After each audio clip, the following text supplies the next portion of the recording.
Hello, Potato, and welcome to Weekend Magic for July the 27th, 2024. Yes, July is just about over, and hopefully when it goes, it will take some of this incredible heat with it.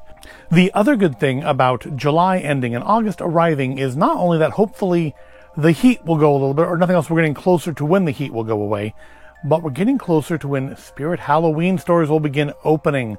I've already seen signs going up on the vacant grocery stores and drugstores in my area, letting me know where Spirit stores will soon be manifesting.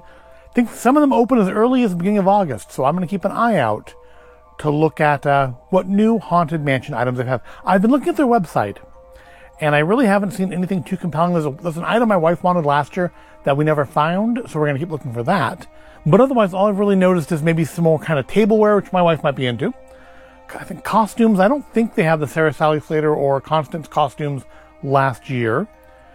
And t-shirts, which I'm sure they won't have in my size, so I won't be getting any of those. At least I doubt I will, because I doubt they will. But regardless of the fact that Spirit hasn't opened just yet, I mean, with it still being, 3 months to Halloween, Haunted Mansion season does continue. Now, you may see that the Hallmark ornaments from the last Weekend Magic are still here on the table. And sadly, while we're doing Haunted Mansion again this week, it's not for the last part of that. That doesn't come out until October. I frankly just haven't recorded anything else in here, and figured since they were still sitting here, might as well leave them up, because we are doing a Haunted Mansion video, but what we're doing is one special spook who has joined the Swinging Wake, and it's in this box. This box, which is just about too big to fit on camera at all. Hopefully the thing in the box will be just the tiniest bit shorter and we'll be okay. Now the box is open, and you can see on top here that it is a Haunted Mansion item. And the box is open because I did have my wife check it to make sure the item is okay. Ooh, I don't want to break that. To make sure the item is okay, because it is limited edition. Although, to be fair, when it arrived, they were already sold out online. So I'm sure if you've dealt with DisneyStore.com or its predecessor ShopDisney.com, you may already be aware that when they destroy something that is limited edition and they send it to you, they just kind of go, gosh, oops, and shrug when you say, hey, this expensive collectible item is not in acceptable condition, and they will offer you a minor discount, or you can just return the thing and have nothing at all. But she says it came out okay, so I'm going to trust that, and now we're going to check it out ourselves. I'll see it at the same time as you do. Got a little cardboard on the top, and oh good, it's got a little strap to pull with. Hopefully that pulls the whole thing out. Yep, it does. Of course, you can't see that because the box is literally the same size as the camera can manage. Let's clear that off the table. And these. And look at our new Happy Haunt. The limited edition Sarah Sally Slater doll. I thought it was, limited edition of 6,600, which seems like a weird number for me. And now this wasn't as much of an instant, ooh, we have to have it, as Constance was last year. I don't necessarily get the fascination people have with Sarah Sally Slater. I mean, she's cool and all, but I only just recently found out where she got her name from, and it's from the poem, which I guess is in the queue of the Florida ride. References Sally Slater getting eaten by an alligator. So people have just assumed that it's her, and it just became canon over time. But it's very nice. It is of the same style as the Constance last year, although not as ghostly. And it's part of that, that big line of Disney dolls they've been doing for years and years now. Probably actually decades at this point. And we do have a few of them, but since the price went to $150, they're it's much more of a thought put into whether or not you buy it or not, because I think $120 was probably about the limit, honestly. $150 is for special circumstances like the Haunted Mansion. I wonder if I'd like them to do a Madame Leota one, but I don't know. I mean, it'd just be a head in the ball. I don't know how you would do that. I personally would like to see some of the male characters, like Hitchhiking Ghosts or Hatbox. I mean, imagine a Hatbox done like this would look really cool. But there are some words on the back. Let's read the words, and then we'll check out some other features of this doll. I mean, there's a fairly good chance you already know what the other features of the doll are, if you're into such things. Let's some of the glare. The only thing we do with the glare is just have less light. There we go. That's what we can do. The Haunted Mansion. Celebrate the Haunted Mansion's very own stretching portrait star, Sarah Sally Slater. This charming and quaint limited edition doll honors the strange, soft-spoken woman who became a master of tightrope walking. Her calm, sweet demeanor has claimed the hearts of many park guests. Disney artists are proud to present this daring doll, perfect for fans who love to be bold. And then the same thing again looks like in Spanish and French, or French and then Spanish. So yeah, it is the new Sarah Sally Slater doll. And I just noticed, unfortunately, so it's got like the stretching room pattern on the box, but it doesn't line up right. They didn't line it up right. That's really unfortunate. Or is that intentional? Because I feel like that would be more effective if that actually matched all the way up. But oh well. Maybe I got the lid from another box. Because yeah, that is actually a lid. This doll is, of course, not one that we're going to be opening because it is a collector's doll. We're going to leave it exactly the way it is. Get that light back on her. There we go. And yeah, it's very nice. It is larger than Barbie scale, hence the larger price, and also just the price has gone up on these things over the last decade. But it's very nicely detailed dress. Look at the embroidery on it. Got little little rhinestone kind of things there at the center of her. I don't know if those supposed to be flowers. I've always assumed flowers, but they could just be like little green bursts. She does have her parasol. She does have a, honestly, I've never really paid attention to her face. So, I mean, what do you think? Is that a particularly good face? It's given, I mean, I know it's probably because of the buns on the side. It's giving kind of Princess Leia vibes to me. But I think it's a pretty good face. I'd have to really look at the picture, like, from the ride to get a better opinion of it. But I think it's a good face. I think the outfit looks quite nice. The little parasol looks nice. Right down to her little ballet slippers that she's using for tightrope walking. And there's one very special thing this doll does. Let's see if we can get her to do it. And no. She's supposed to do a metamorphosis. Is it tethered down? It is! Oh, that is unfortunate. I'm not going to untie this. So, why'd they do that? All right.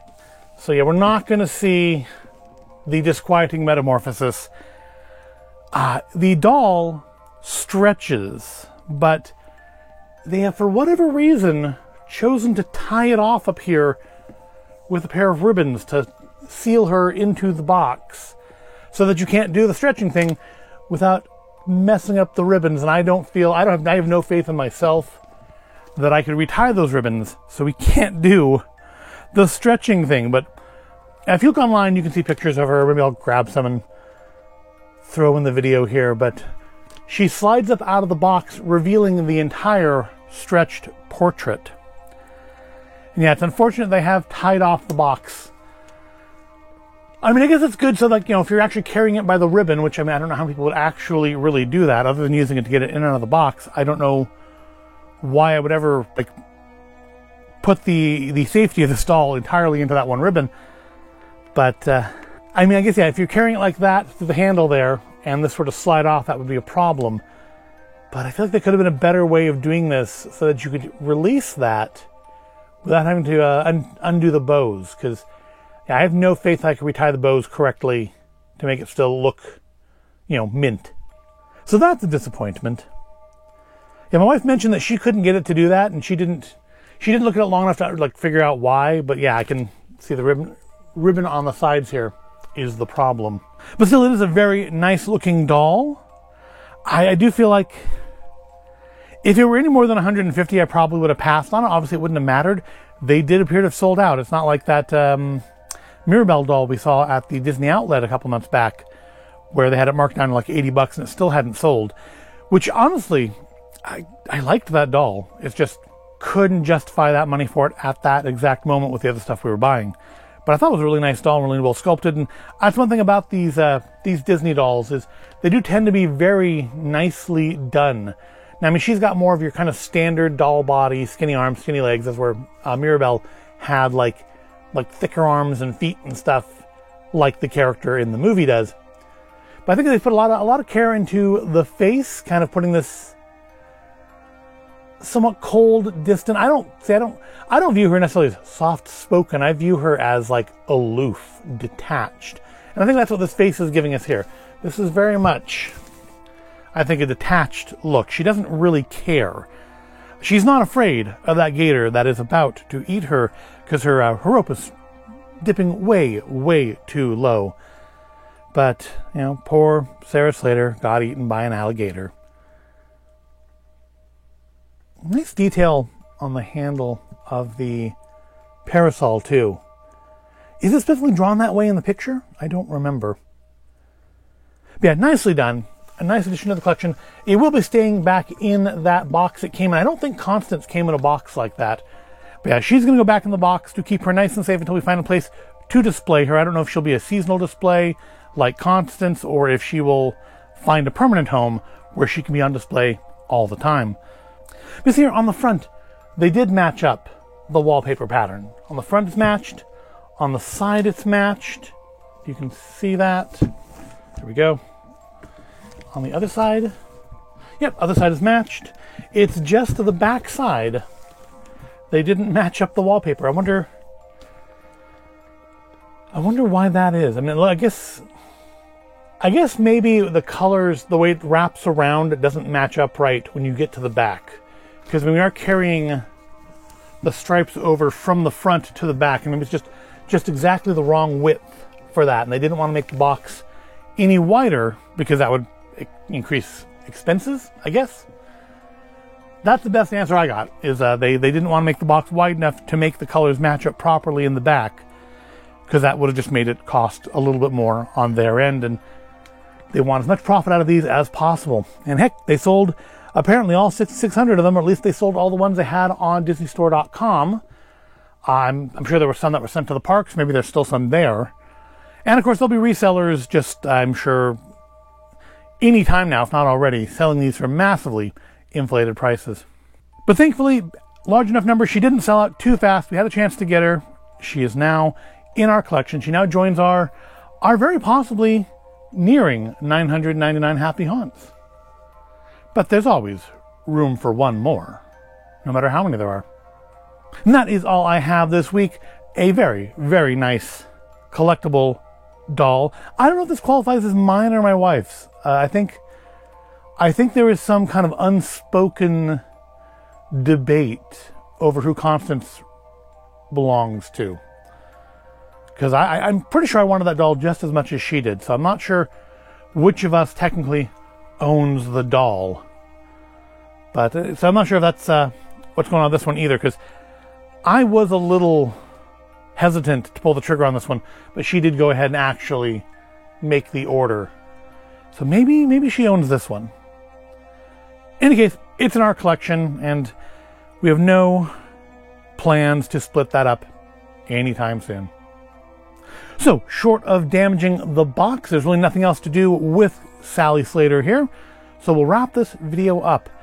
Have you purchased the Sarah Sally Slater doll? Did you open it up? What did you think of it? Did you think it was worth, or do you have enough faith in your own abilities to retie those ties that you felt good taking it apart so you could see the full effect of the doll? I mean, it's not like you can really display it that way. That would be cool too, but then it'd be way too top heavy and it would probably fall and damage it. And that would be very, very bad indeed. But yeah, if you opened her up, let me know what you thought of her. If you didn't open her up, let me know what you thought of her if you have her in your collection. But I do thank you for watching. I hope you found this all interesting or entertaining. If you did, give the video a like, subscribe to the channel. I do thank you for watching, and I will see you in the next video. So hurry back. Hurry back.